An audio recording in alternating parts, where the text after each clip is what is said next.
With awareness of our own mortality comes awareness that there is a larger collective story. Conclusions about human nature are likely to have large-scale human consequences. How to bring globalization into the domain of human choice and human decision. I believe that real books must be children not of broad daylight and small talk, but of darkness and silence. Tonight we honor both the history and promise of music at MIT.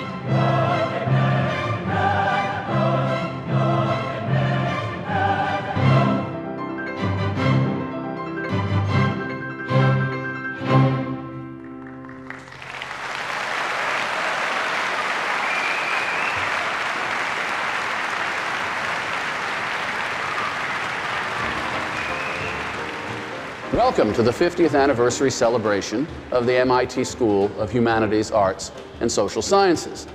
Since 1950, the school has been home to an extraordinary collection of scholars, composers and economists, linguists and literary critics, historians, anthropologists, philosophers, and many others, who pursue topics ranging from the analytic study of human language to market exchange and group conflict, from the interpretive examination of texts, histories, and cultures, to the imaginative exploration of human passions and relationships.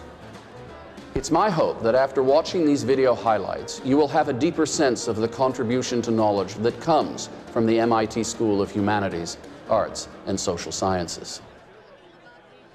Welcome to the School of Humanities, Arts, and Social Sciences version of the Three Tenors.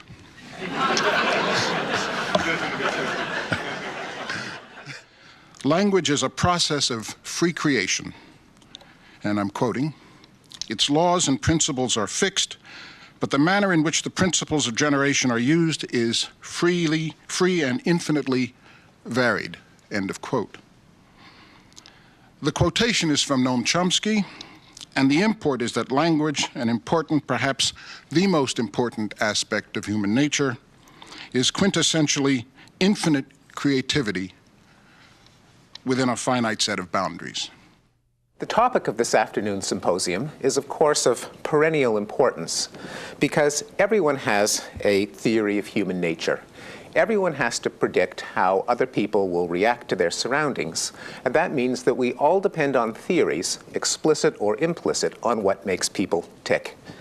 I think the religious theory of human nature was replaced within 100 years ago and more by the doctrines of the blank slate, the noble savage, and the ghost in the machine. This theory is being challenged by the cognitive revolution and the revolutions in neuroscience, genetics, and evolution. It's seen as a threat to deeply held values, but I would argue that that threat is more apparent than real. On the contrary, I think the taking human nature into account can help us clarify these values. Specifically, it's a bad idea to say that discrimination is wrong just because the traits of all humans are identical. It's a bad idea to say that war, violence, rape, and greed are wrong because humans are not naturally inclined to them. And it's a bad idea to say that people are responsible for their actions just because the causes of those actions are mysterious. They're bad ideas because they imply either that scholars must be prepared to fudge their data for a higher moral purpose, or we must all be prepared to relinquish our values. And I would argue that that is one choice that I hope we don't have to make. First of all, evolution had better not endow intelligent beings who are to have any chance of survival with reasoning patterns that lead to contradictions in daily practice. If we were always falling into contradiction in our everyday reasoning, we would be so confused we would not be around long enough to pass on our genes. Of course, there are parts of mathematics in which contradictions have arisen. A typical human mathematician makes mistakes. Evolution just has to give us a program which will enable us to succeed in our lives. If we do, then our mathematical concepts will admit of some interpretation under which what we say is right. Conclusions about human nature are likely to have large-scale human consequences, and therefore they have to be advanced with scrupulous care and with a recognition of how little is understood when we pass beyond fairly simple systems. For example, conflicts over ratification of human rights conventions, or to take a current case, a very sharp and divide in the world today over unilateral military intervention for allegedly humanitarian reasons. I think a case can be made that these are the appropriate terms for comprehending the history, and it's at least imaginable, though hardly imminent, that scientific inquiry might offer some guidelines for approaching the extremely significant issues that arise, perhaps offering some answers to questions that, as far as I can see, we can only speculate about today. The question in the title of our colloquium, which is, how do artists tell their stories, in itself, I think, asks for further questions. Whose story? The artist's? If not whose story? What kind of story? The counterpoint of art and technology at MIT tells us that art and design are inextricably linked, that a fragment or a flash of insight contains a story as much as a lengthy narration, and that art tells stories about itself, about the world, and about our place in it. Being the novelist here, I get to answer the question, how do artists tell their stories at the most basic level of all. Apart from patience, one requires some equipment. In all my Indian years, I believe these to consist of 3 items: silence, secrecy, and cunning. And I had never heard of a writing course or a writer's workshop. Writing in solitude and secrecy, afraid really that the assaults of life would come too close and damage the web that I was so nervously spinning. I believed with Proust that real books must be children not of broad daylight and small talk, but of darkness and silence. Practice this long enough, the moment comes that T.S. Eliot called a sudden lifting of the burden of anxiety and fear, which presses upon our daily life so steadily that we're unaware of it. This is from a book called The Wild Iris. This is the title poem of the book. And the opening lines were the lines with which this book began. I hadn't written a word for 2 years. That's not, for me, uncommon. And increasingly, I find that I write in kind of seizures, which sounds exciting. It sounds like possession. It sounds like the visitation of the muse. But in fact, it's very complicated because there's no feeling of agency, so that when you finish, you have no sense that you've actually written the work. This is not to say that you think the muse wrote it. What it is to say is that you fear you have stolen it, that you have remembered it, that it's somebody else's and you've appropriated it. So you start sending these poems that were written suddenly, 3, 4 a day, to your friends, asking if they recognize any of their lines. But you can't send them to everybody in the world. I begin with a caution about how musicians tell their stories. We don't really, musically, most of the time, tell our stories with the aid of words or sequences of events or any mimetic kind of imitation of nature, but rather we tell our stories in a more esoteric way through the movement of harmony, through the identity of motives and melodic ideas, through associations, through contrasts both large and small. The drive of this narrative is in the notes and in the relationship between the notes. And it happens to synchronize, I hope at the right places, with an action and with a story. And I think an operatic storyteller hones their skills as much as anything in becoming very precise about the notes. I want to welcome you to the 3rd colloquium session. How do history and memory shape each other? With awareness of our own mortality comes awareness that there is a larger collective story. So what is that story, and who is going to tell that story? Every year at commencement, we see this here at MIT, when the students who are graduating, and I'm speaking here especially of the undergraduate students, are all lined up and filing into Killian Court. Before they get to the court, there's always a moment where the graduates confront the 50th reunion class. And it's a moment of great poignancy because the 50th year alumni are looking at the students and they're seeing themselves. And the students are looking at the alumni and they're seeing themselves. And that's a moment when history almost becomes visible, becomes palpable. One of the things I want to look at this morning is the ways in which our, if you like, mythological understanding of Charles Darwin has ignored, perhaps needed to ignore, some aspects of his work. His most famous work, The Origin of Species in 1859, seeks to make a history that both outgoes and foregoes human memory as a shaping presence. That is, he's here writing history that goes before and does without human memory, a world with no human memory in it. Not yours, not mine, not theirs. Indeed, a world perhaps without any memory in it at all, inhabited by instinctual creatures, possibly without what we would call consciousness.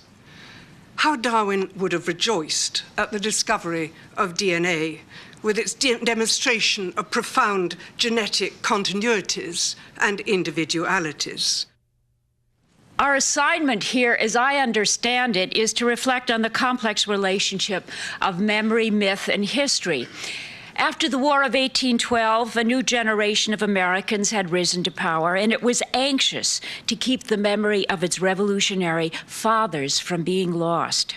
And a good deal of the testimony upon the evolution of the Declaration of Independence, testimony upon which historians have relied, was given almost 50 years after the drafting had been done. And in the course of my research, I discovered that on point after point, that testimony was incorrect. But try contesting notions that have been so deeply ingrained in our national myth. When I published American Scripture, some woman in Philadelphia said to me, "Don't we need these myths?" And maybe we do. And I suppose historians are always going to be against them in some way. We question them. We go back. We try to compare the documents to get a more accurate version of what really happened. And it doesn't always lend itself to mythologizing. So we are always, in some sense, going to be antagonistic. But, I ultimately came to the conclusion that truth was more tonic than myth. A couple of years ago, a number of years ago, I was asked to talk about war memory in Japan, and it was in Washington, D.C. I went down, and in the evening before the talk, for the first time, I went to see another war memorial, the Vietnam War Memorial. I had not seen it before. And I look at the wall, and I'm profoundly moved, as everyone is. You move very, very slowly. You zero in on a certain name for some reason. And it's a very strong image of victimization. But if you take the concept of victimization, it moves in various directions. One is to say that we'll never do this again. So it feeds anti-militaristic, anti-war sentiment. The other is you forget how you victimized others. You forget how you were a victimizer. And the same people, person, community can be both victim and victimizer. Our question for this final session is capitalism good for democracy? Or we could have put the question more colorlessly as, what is the relationship between capitalism and democracy? The trouble with unregulated capitalism is that political power gets absorbed by economic power, to a larger or lesser extent, but sometimes to a very large extent. And so we run the danger of ending up, from this point of view, where socialism ends up only by the back door, but with economic power and political power sitting in the same hands. And this suggests to me that probably the best we can do for democracy is partially regulated capitalism. If capitalism is good for democracy, one might expect that more capitalism, I'm saying there may be degrees of capitalism, should lead to more democracy. Well, of course, there's a lot of problems. What do I mean by more capitalism? Well, one test is the size of the state. For example, what percentage of the national income of a country goes through the state, roughly the tax bite. And as Bob has already pointed out, there are countries like Sweden, which to this day, over 50% of the 50% or so of the national income goes through the state, and nobody would allege that they're less democratic. Now, there seems to be some argument, in some sense, although it may be a perverse sense, state ownership may increase democracy. Now, when you have state ownership, one of the things you find every time you have state ownership is that the employees and managers, too for that matter, start exerting political power. It sort of energizes the democratic system. People get involved. But I think the even more difficult question in a world with an international economy but no international government is how to bring globalization into the domain of human choice and human decision. Now, I think one solution to this dilemma could be to provide individuals with resources that would allow each person to protect himself in the new economy. And that way we would reduce the burden of expectations on what governments need to do. What kind of resources would we want people to have? Well, the kind of education and training that would allow a person to reinvent herself and her job over the course of a lifetime. We'd want people to be able to diversify their assets so as to spread family risks, so that, for example, an average family's life savings and wealth would not be so heavily concentrated in the ownership of a house, a home, whose value depends on many factors outside an individual or the family's control. And I think such policies would be major gains in our society, and they're policies on which most of us can agree.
In establishing the School of Humanities, MIT acted on its belief that it could not educate the best scientists and engineers in the world by only teaching them science and engineering.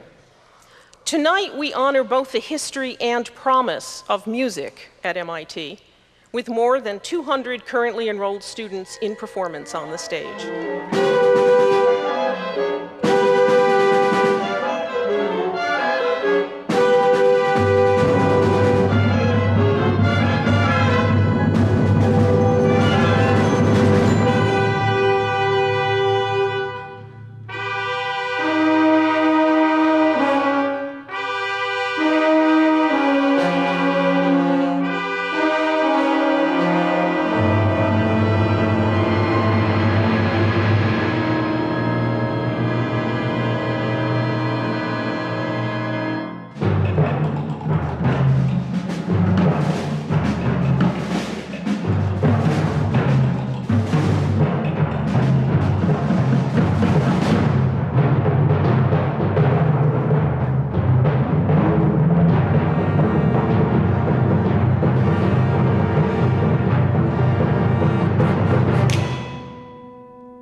Occasionally, MIT honors individuals of great distinction from outside the MIT community.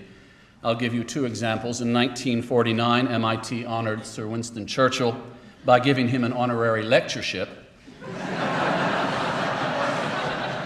And a very different kind of example, in 1993, our school honored the writer Salman Rushdie by making him an honorary visiting lecturer in the humanities. We're honoring four very special guests, but by their very presence here this weekend, they truly honor us.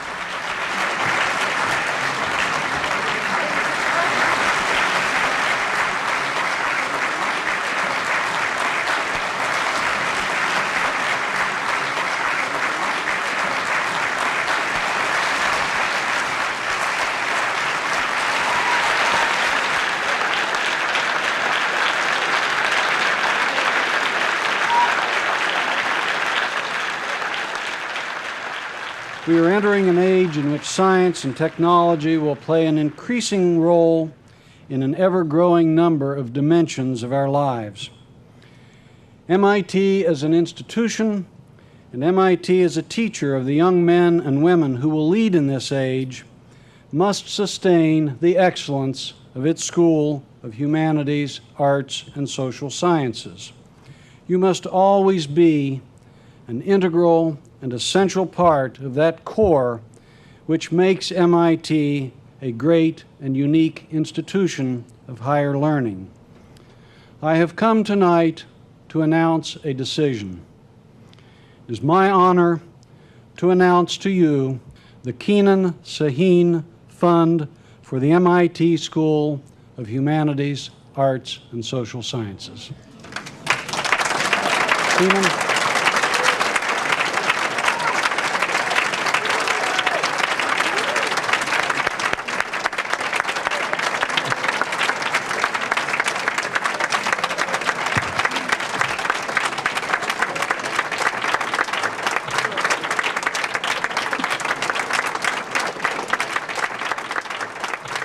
Humanities is what we're all about, humanities and social sciences.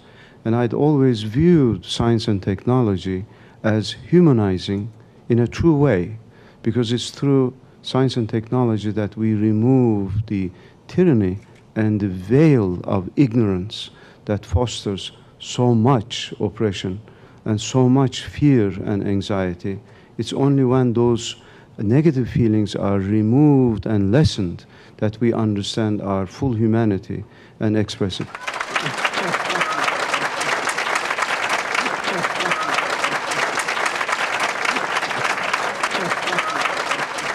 I think I speak for everyone in this room, but certainly for my colleagues in this school. This is just too good to be true.